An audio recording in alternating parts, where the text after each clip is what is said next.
के साथ साथ इंसान भी बदल जाता है, लेकिन जो नहीं बदलता वो पीछे रह जाता है। बड़े वक्त बाद, मतलब बहुत मुद्दतों के बाद ऐसा हुआ है कि टीआरपी की दौड़ में आज तक नंबर 1 हुआ है, और इसके लिए आज तक को अच्छी खासी टक्कर कभी न्यूज़ 18 ने दी, कभी टीवी 9 भारतवर्ष ने दी। लेकिन अब जब आज तक नंबर 1 हुआ है, कहीं ऐसा ना हो कि वो छोटी मोटी गलतियों की वजह से एक बार फिर से पिसड्डी हो जाए टीआरपी की लिस्ट में। ये मैं इसीलिए कह रही हूँ दोस्तों, क्योंकि ये वीडियो मैंने आपको आज सुबह दिखाया था, जिसमें अंजनम कश्यप के उनका जो शो था, उस शो में एक गलती हुई जिसके बाद अच्छी खासी फजीहत सोशल मीडिया में आज तक की हो गई। हुआ ये दोस्तों कि आज तक ने अपने शो का नाम और शो में जो टॉप बैंड चलता है ना, ऊपर टॉप बैंड, उसे लेकर एक खेल किया, जिस खेल का पर्दाफाश लाइव अंजनम कश्यप के शो में कांग्रेस पार्टी के प्रवक्ता आलोक शर्मा ने कर दिया। खेल क्या था देखिए, टॉप बैंड क्या चलाया गया, राहुल दुख बांट रहे हैं या ड्रामा कर रहे हैं। इसे लेकर सारे न्यूज़ चैनल्स ने उसी तरह का प्रोपेगेंडा चलाया जो कि वो चलाते हैं। आज तक ने इस तरह का शो का न केवल टॉप बैंड दिया, बल्कि शो का नाम भी यही था कि राहुल दुख बांट रहे हैं या ड्रामा कर रहे हैं। इसको लेकर न केवल कांग्रेस के सांसद इमरान प्रतापगढ़ी ने विरोध दर्ज कराया, बल्कि इस पूरे के पूरे मुद्दे को लेकर लाइव शो में आलोक शर्मा ने अंजनम कश्यप को जबरदस्त सुना दिया। बहसबाजी हो गई गर्मा गर्म, वीडियो में आपको नहीं दिखा सकते क्योंकि कॉपीराइट का इशू है, और गर्मा गर्म बहस हो गई। और आलोक शर्मा ने कह दिया कि आपका टॉप बैंड जो है, क्या ये क्वेश्चन मार्क लगाकर आप बच रहे हैं अपनी जवाबदेही से? तो अंजनम कश्यप ने कहा नहीं, हमको भी लगा बाद में कि उसका मतलब गलत जा रहा है, तो हमने बदल दिया है। हमारे कहने का मतलब ये था कि बीजेपी का ये आरोप है। तो आलोक शर्मा ने कहा कि आप लिखिए कि आप बीजेपी का ये आरोप है। दिक्कत यही है दोस्तों कि पिछले 10 सालों से न्यूज़ चैनल वाले सारी खबरें बीजेपी के चश्मे से दिखा रहे हैं। राजनीतिक विश्लेषण भी ये लोग बीजेपी के चश्मे से करते हैं, यहाँ तक कि एग्जिट पोल भी बीजेपी के चश्मे से करते हैं। लेकिन जनता के लिए तो सब बराबर है ना। जनता ने जब मैंडेट दे दिया है 4 जून का, उस मैंडेट को बीजेपी नहीं स्वीकार कर पा रही, मोदी जी स्वीकार नहीं कर पा रही, समझ में आता है।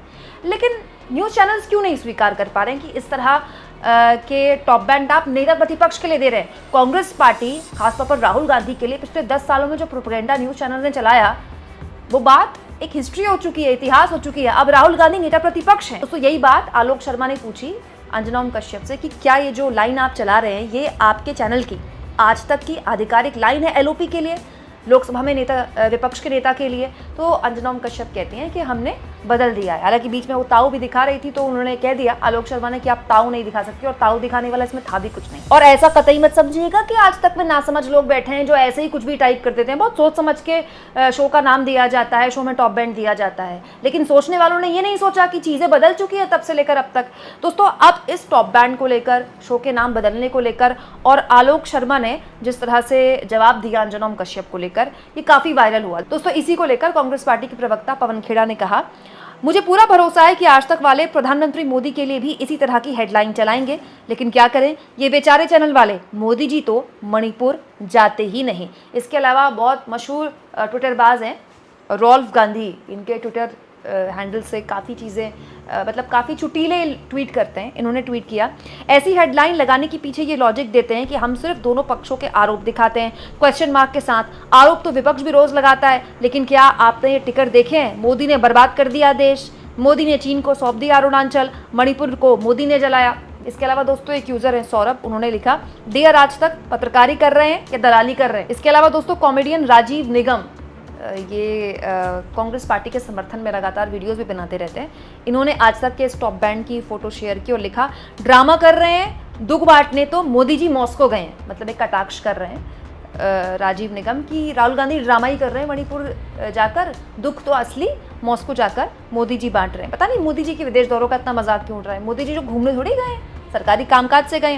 कांग्रेस पार्टी के एक और प्रवक्ता हैं रागिनी नायक, उन्होंने कहा, आज तक वाले न्यूज़ चैनल चला रहे हैं या भाजपा का एजेंडा चला रहे हैं? इसके अलावा दोस्तों कार्टूनिस्ट राकेश रंजन ने कहा, इस बार रुपया नहीं गिरा बल्कि ... क्या गिरा, आप इसका खुद मूल्यांकन कर सकते हैं। इसके अलावा दोस्तों आलोक शर्मा, जिनके साथ अंजनम कश्यप की गर्मागर्म बहस हुई, अपने इस बहस का वीडियो उन्होंने भी शेयर किया और लिखा, बड़ी मासूमियत से बच निकलने का हुनर आता है तुमको, लेकिन मालूम है जमाने को असलियत तुम्हारी। मतलब आलोक शर्मा ये कह रहे हैं, किसके लिए कह रहे हैं ये तो वही जाने। लेकिन ये तो खैर मजाक की बातें दोस्तों। विनीत कुमार ये मीडिया क्रिटिक हैं, मीडिया को लेकर इन्होंने ना केवल मजबूती से सोशल मीडिया में अपनी बात रखते रहते हैं, बल्कि 2024 में इनकी किताब भी आई है, मीडिया का लोकतंत्र, आप चाहें तो अमेज़ॉन में जाके इनकी किताब पढ़ सकते हैं। तो मीडिया को बहुत गहराई से समझते हैं ये। इन्होंने देखिए बहुत गंभीर बात लिखी है, न्यूज़ चैनलों का ये एक पुराना खेल हो चला है कि ऐसे हेडर का मतलब हेडलाइन का इस्तेमाल करो कि लगे यही तथ्य है, जबकि वो सत्ताधारी दल की तरफ से विपक्ष पर लगाए गए आरोप होते हैं। चैनल वाले अपनी खाल बचाने के लिए प्रश्नवाचक यानी कि क्वेश्चन मार्क का प्रयोग करके बच निकलने की कोशिश करते हैं। अब की बार कांग्रेस ने उसके इस खेल को ढंग से पकड़ लिया और आज तक की भारी फजीहत हो रही है और अंजना ओम कश्यप को ठीक से जवाब देते नहीं बन रहा।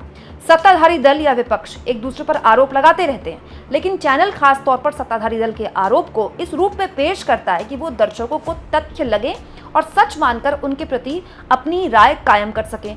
न्यूज़ चैनलों में ये खेल इस हद तक पहुंच चुका है कि एक पंक्ति में लगाए गए आरोप पर चैनल आधे आधे घंटे का शो कर देते हैं। दुर्भाग्य से इस खेल में अपना डीडी न्यूज भी मुक्त नहीं है। वहीं मीडिया के इस खेल पे कांग्रेस पार्टी की प्रवक्ता सुप्रिया चुनेत कहती हैं, 14 महीने में एक बार भी नरेंद्र मोदी मणिपुर नहीं गए। मीडिया को इस देश के प्रधानमंत्री से एक ही सवाल पूछना चाहिए, आप दुनिया भर में घूमेंगे, मणिपुर जाने में क्या आपत्ति है? क्या वो देश का हिस्सा नहीं? लेकिन पीएमओ के चपरासी का व्हाट्सएप पर खर्रा आते ही हिंदुस्तान का मीडिया नेता प्रतिपक्ष राहुल गांधी के मणिपुर जाने पर पूछता है कि वहां सियासत करने क्यों गए हैं। अगर जलते हुए मणिपुर एक नहीं 3 बार जाना सियासत है तो ये सियासत और होनी चाहिए। अगर विस्थापित लोगों से मिलकर उन्हें उम्मीद बांधना सियासत है तो ये सियासत और हो। अगर मासूम बच्चों के साथ हंसना खेलना सियासत है तो ये सियासत और हो।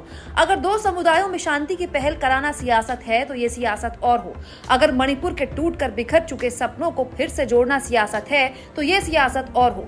बीजेपी की निर्लज बयानबाजी पर सवाल करना, उनके मुद्दों से भटकाने के प्रयासों का पर्दाफाश करना, मणिपुर की किसी भी और राज्य से तुलना करने पर सत्ताधीशों को कटघरे में खड़ा करने के बजाय हिंदुस्तान का मुख्य धारा मीडिया वहां जा रहे नेता पर सवाल करता है। इनको चरण चुंबक कहने पर दिक्कत है। लानत है ऐसी मीडिया पर, ऐसी घिनौनी सोच पर। लेकिन प्रॉब्लम ये है कि हम मीडिया वाले, मैंने न्यूज़ चैनल्स में काम किया है, ये तमाम लोग जो हैं जो अलग अलग ट्वीट्स कर रहे हैं, ये न्यूज़ चैनल्स का हिस्सा बनते रहते हैं, डिबेट्स का हिस्सा बनते रहते हैं। ये हम क्योंकि न्यूज़ चैनल कैसे काम करता है हम समझते हैं, लेकिन दर्शक को कैसे समझ में आएगा? दर्शक को तो आप हेडर दिखाकर उसका ब्रेन वॉश कर देते हैं कि देखिए किस तरह से राहुल ड्रामा कर रहे हैं, सियासी ड्रामा कर रहे हैं। दोस्तों अब देखिए यूथ कांग्रेस के अध्यक्ष श्रीनिवास बीवी ने आज तक के ही एक शो का नाम उसकी क्लिप शेयर की है, जिसमें उन्होंने जो गुजरात के मोरबी में हादसा हुआ था, मोदी जी जब जा रहे थे, मोदी जी ने जायज़ा लिया था वहाँ पर जहाँ पर हादसा हुआ था, तो उनके उस मोदी जी के जायज़ा लेने पर आज तक ने कहा था कि देखिए दुख बांटने के लिए, दर्द बांटने के लिए मोदी जी जा रहे हैं। मतलब मोदी जी अगर किसी हादसे की जगह जाते हैं तो वो दर्द बांटने के लिए होता है, और राहुल गांधी या विपक्ष का नेता अगर जा रहा है तो वो क्या सियासी रोटी सेकने के लिए जाता है या वो ड्रामा करने के लिए जाता है। मैं तो एक बात बार बार कहती हूँ दोस्तों, मतलब राजनीति करने वाला जो नेता है, चाहे वो विपक्ष का नेता हो या सत्ताधारी दल का नेता हो, वो राजनीति नहीं करेगा तो क्या करेगा?